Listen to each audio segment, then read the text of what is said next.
ចា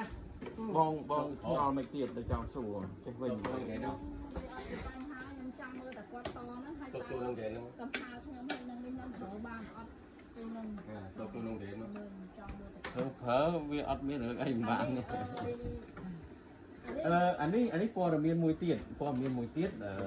អានេះគឺផ្នែកខាងសូឡានេះយើងឃើញសញ្ញាសូឡានេះណាបាទនេះសូឡាឥឡូវចេះប្រព័ន្ធដែលខ្ញុំធ្វើនេះវិញចេះជាប្រព័ន្ធគេហៅថា hybrid អង្គទៅ hybrid ណាសូឡាហើយនឹងភ្លើងអគ្គិសនីហើយនៅអានេះមកប្លុកនេះគឺជាប្រព័ន្ធ decanter ដែលមានន័យថាឥឡូវអានេះសូឡាណានេះសូឡានេះសូឡាអញ្ចឹងកាលណាកាច់ឡើងនឹងទៅគឺសូឡាហ្នឹងមានន័យថាសូឡាវាប្រព័ន្ធសូឡាភ្លើងសូឡាចូលមកហើយដល់អាបន្ទាប់នេះគឺអាដុំសម្រាប់ការពារផ្ទះប្រព័ន្ធការពារផ្ទះហ្នឹងណាបាទហើយដល់អា decanter មួយនេះគឺសម្រាប់ភ្លើង AC ភ្លើងរត់ចូលបាទភ្លើងចូលហើយអានេះមួយទៀតគឺការពារផ្ទះដែរប៉ុន្តែការពារផ្ទះមួយសម្រាប់ភ្លើង220សម្រាប់ភ្លើង AC ចំណែកអាខាងនេះគឺសម្រាប់ភ្លើងសូឡាអញ្ចឹងដុំការពារផ្ទះវាមាន2បាទហើយដល់decanter មួយនេះគឺជាដុំ decanter ភ្លើងចេញទៅយើងប្រើណាហើយចេញពីណាគឺចេញពីនេះចេញពីអង្គទ័រនេះអញ្ចឹងសួរថាភ្លើងចេញនេះវាបានមកពីណាភ្លើងចេញនេះវាបានមកពីអង្គទ័រនេះហើយអង្គទ័រនេះតើបានភ្លើងមកពីណាអញ្ចឹងភ្លើងដែលចូលនេះគឺវាមានភ្លើងសូឡាបាទសូឡាណាភ្លើងសូឡាហើយនឹងភ្លើងរត់បាទភ្លើងរត់មួយទៀតគឺអាគុយនេះអានេះប្រព័ន្ធអាគុយវាចូលមកនេះចូលមកdecanter អាគុយនេះហើយបើវាចេញពីនឹងមកវាចូលមកនេះចូលមកអង្គទ័រនឹងដែរអញ្ចឹងសួរតើប្រព័ន្ធហ្នឹងវាដំណើរការយ៉ាងម៉េចប្រព័ន្ធហ្នឹងដំណើរការសូឡាដែលភ្លើងសូឡាចូលមកហ្នឹង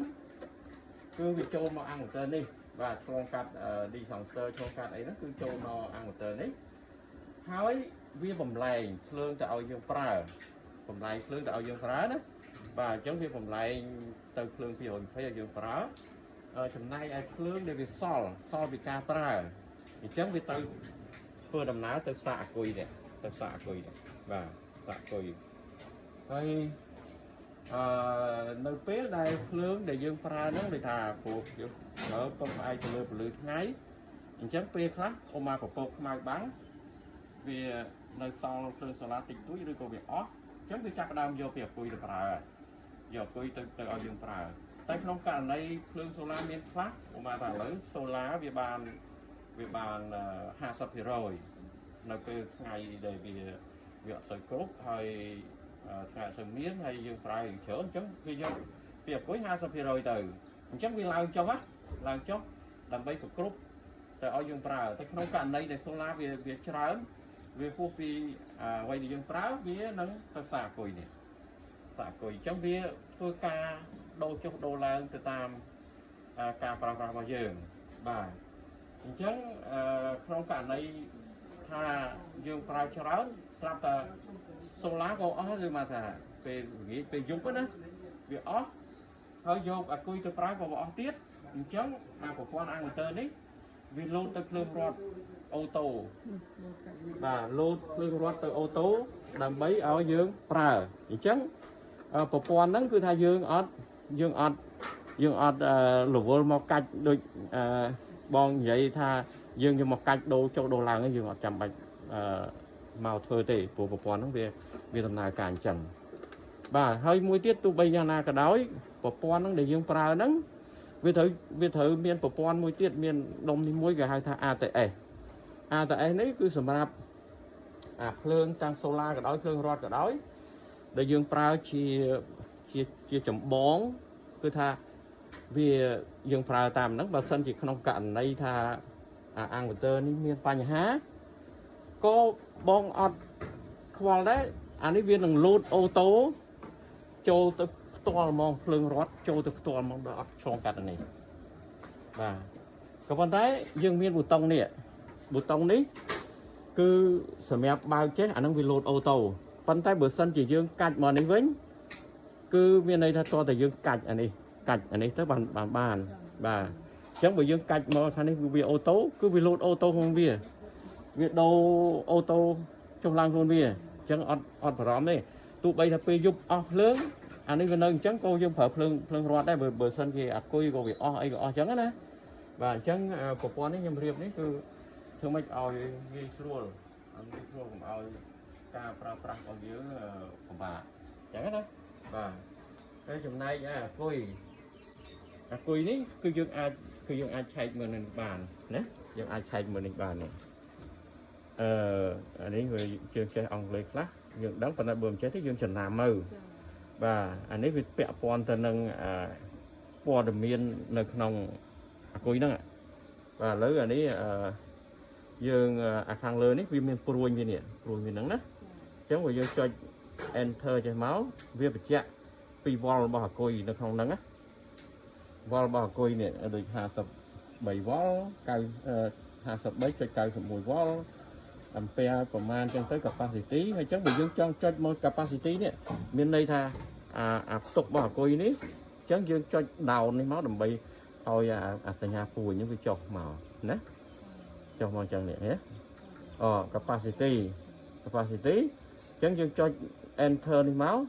ចឹងវាចេញមកឲ្យអានេះគឺភាគរយរបស់អាគុយវាចូលពេញនេះណាបាទចូលពេញហើយอันนี้វា200 นาฬิกานะអូអានេះហ៎អានេះ279.9 អាំពែអាគុយហ្នឹងណាបាទអាគុយហ្នឹងคุยนั่งตกบ้านไป279វាចុចវា9អំពីមកបាទហើយប៉ុន្តែវាមិញនេះគឺ54វ៉ុលមិនមែន12វ៉ុលទេចា54ហ្នឹងហើយហើយអាគុយទាំងអស់វានិយាយទៅ capacity វា280ហ្នឹងក៏គេចាត់ទុកដោយសារគុណភាពអាគុយហ្នឹងវាខ្លាំងគេចាត់ទុកវា300អាំពែអាពួកហ្នឹងណាចាបាទហើយចាក់ទៅអាក្រុមនេះ cycle មកសាក2សាក3សាកអញ្ចឹងណាបាទអញ្ចឹងអាហ្នឹងវានឹងឡើងទៅ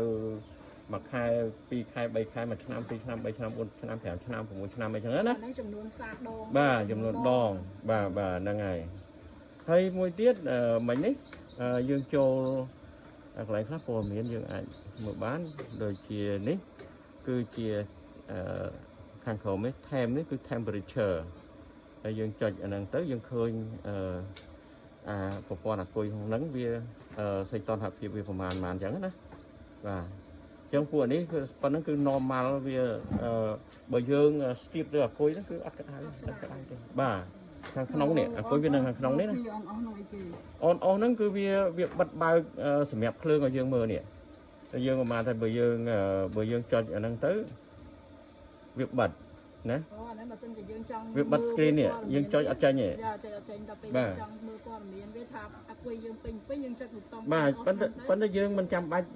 បិទវាទេយើងដាក់អញ្ចឹងក៏បានដែរព្រោះអីនៅពេលដែលនេះវាបិទក្នុងវាយើងគ្រាន់តែមកចុចនេះវាឡើងហើយប៉ុន្តែភ្លើងខាងក្រោយបន្តិចនេះវាភ្លឺចាភ្លឺបាទភ្លើងខាងក្រោយបន្តិចនេះវាភ្លឺអញ្ចឹងយើងទុកវាទៅអីចឹងណាហើយឥឡូវលោកចាស់បងឆ្ងល់មិនទៀតទៅចង់សួរចេះវិញគេនោះបញ្ហាខ្ញុំចង់មើលតែគាត់តហ្នឹងហើយតើសំខាន់ខ្ញុំហើយនឹងនេះខ្ញុំត្រូវបានអត់ពេលហ្នឹងសុខក្នុងគេមកចង់មើលតែប្រើវាអត់មានរឿងអីមិនបានអានេះព័ត៌មានមួយទៀតអានេះគឺផ្នែកខាងសូឡានេះយើងឃើញសញ្ញាសូឡានេះណាបាទនេះសូឡាហើយព្រួយនេះ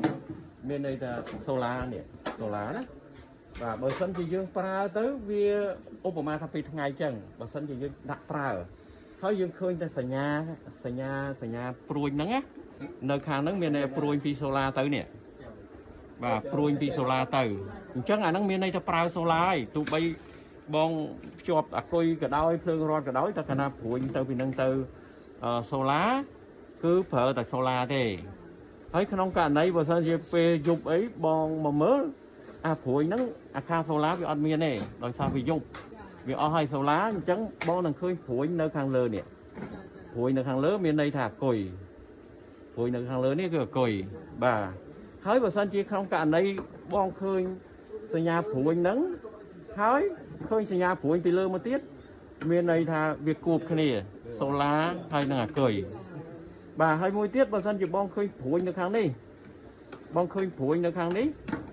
មានន័យថាខាងនេះភ្លើងរត់បាទភ្លើងរត់អញ្ចឹង